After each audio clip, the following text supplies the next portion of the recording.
Welcome to episode 4 of Have You Even Played It, Mate, where I go through my 1,800 game collection, growing. It might be more than that by the time we get to the end.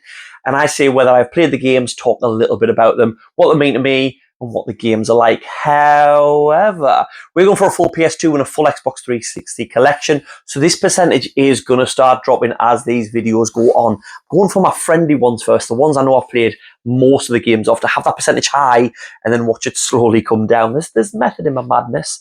And today we are continuing on with the PC games. However, we're looking at a certain genre of PC game that I have now, and that is point and click games. I absolutely adored this.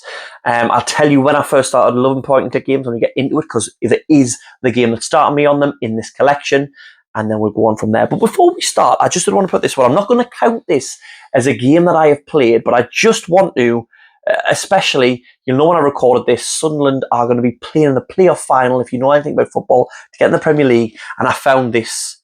The goals, the games, the action, Sunderland AFC Interactive. When we were kids, young whippersnappers, we used to get stuff like this, you know. This would have like videos and stats and stuff. There was no real internet. There was, but there wasn't as much on it as there is now, and it didn't run as fast. So we'd have things, I mean, little encyclopedias and stuff. Look at that. Alan Johnston on the front instead of Kevin Phillips. I don't know why. Anyway, I found that one and I thought it was a little bit interesting, so I thought I'd show you. Let's get on to what you came for. Now, what I'm going to do is I'm going to start with the games that started me on point and clicks. And I've got a few here. I'm going to be fair, I'm going to count this next game as 1, even though it is 2. It's not even a DLC this time, like in the last episode. These are the games that started me on point and clicks. My cousin had a Amiga, and they had the original game of this, okay? The Monkey Island, Curse of Monkey Island. There are so many different versions of it. They had it with the little wheel. I don't think they have it in this one because it moved on a little bit. No, they don't, because it was the Windows version. But they have a little pirate wheel. Now, this was to prevent piracy. What you do is they'd have a bottom half of a head in the middle, and they'd have the second half on the end, and you'd have to show you a face on screen.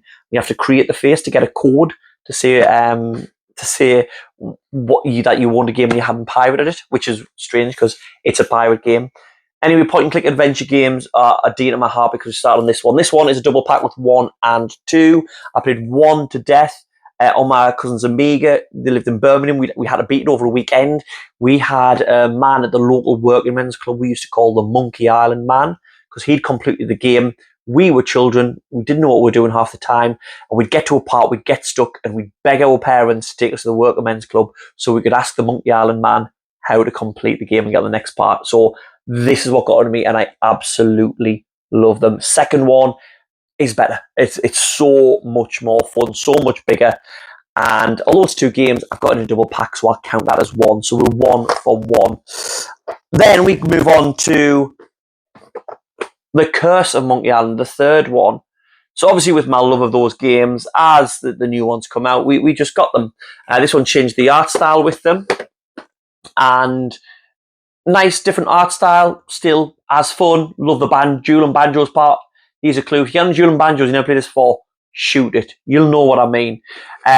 Great game, still as funny, and really, really a good third in the series. Have a go if you like point and clicks. Play the other 2 first, obviously. And then we get on to a little bit of the demise, Escape from Monkey Island. We moved into 3D. Why? I don't know. We didn't need to with this series, I don't think.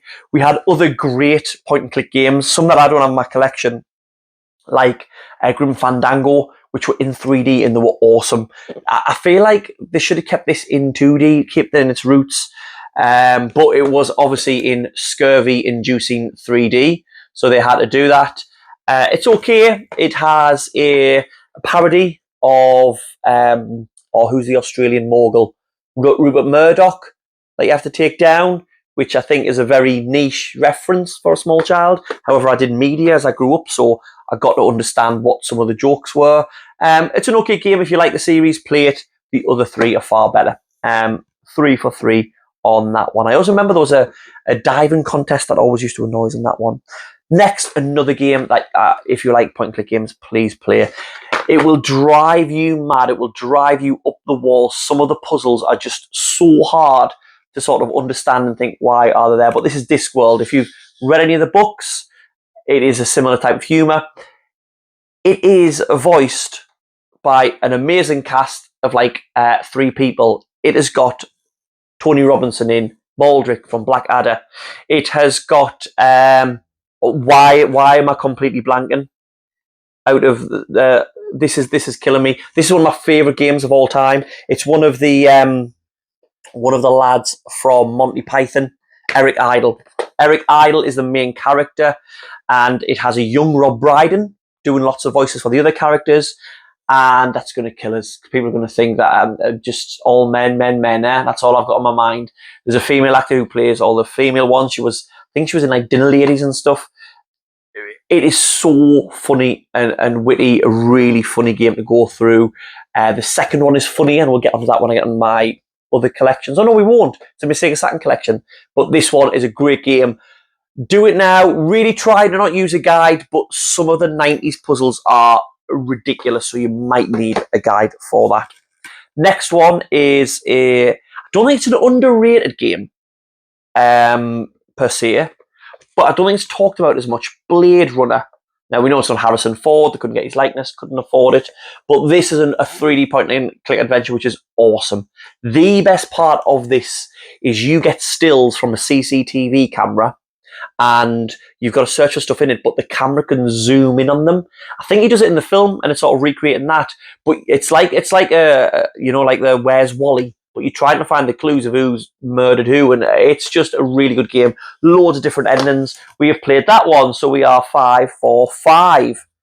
Another early one, following from Manic Mansion, and that was Day of the Tentacle. Another funny, LucasArts knew how to make funny point-and-click games. Great, just good fun. You can get it on the PSN store and stuff like that now. Have a go at that if you haven't already. 6 for 6. Now, next is a series that gets not enough love at all. It's a detective series. They are, I don't know if you class them as point and click. They're sort of like the evolution of point and click. But these were when games were trying to put in live action video into their sort of games. So it's a Tex Murphy series, okay? Which one's first? This one's first. Under a Killing Moon, Tex Murphy. And if you have a look, all the characters and stuff that you meet, the world is all 3D rendered, but all the scenes and stuff are videoed. It has got a cult fan base because they did make the Tesla something new one recently. Played a little bit of it, but not as much. But these games, I played loads as a kid. Loved them. Okay, quite funny with it. Obviously, be a detective, and you're trying to find crimes. Some of them are a little bit science fiction-y. This was the first one. This was the first one I played, though. I played the Pandora Directive first. This was my uncle's, and he gave it to me. And I loved this game. I love this game, as you can see. Got the aliens getting to Area 51 and stuff at the end. Spoilers, but it's on the back of the box, so if you look on there. And then I got an Under a Killing Moon afterwards because I loved it that much. I wanted to play the one before it. And then afterwards, they bought Overseer. Tex Murphy Overseer, which was the last one for a long, long time. And yeah, Tex Murphy series, great. Just more the same. Live action video, puzzles to work out, like a point and click adventure game, but in 3D. These games I really want to stream. I've never seen anyone stream them. I just need to get set up because I normally stream through my console, so I don't know. So those are my point and click games that I've got. 1, 2, 3, 4, 5, 6, 7, 8, 9. 9 out of 9 we've played so far. We played all our PC games, the simulation games we looked at last time, and our point and click games there now. So we will add them to the numbers, and there we go there. There's my Sega Saturn, my NES, and my SNES. Now with the PC games on, we'll add these ones on, and this is the percentage of my games I have played so far. So still looking quite high. Good for me. I'm not a fake gamer so far. Thank you very much for watching. If you want to see me on Twitch, TikTok, or my 30-something Gamers podcast, I don't know why you would, but you might do. Links are all in the bio. Like, share, do all those things to try and help push the video if you have enjoyed it. Cost you nothing, helps me out. that whole line. But really appreciate it, and thank you so much to my Patreons for helping out to make this stuff worthwhile doing. So I'll see you in the next episode. See you later.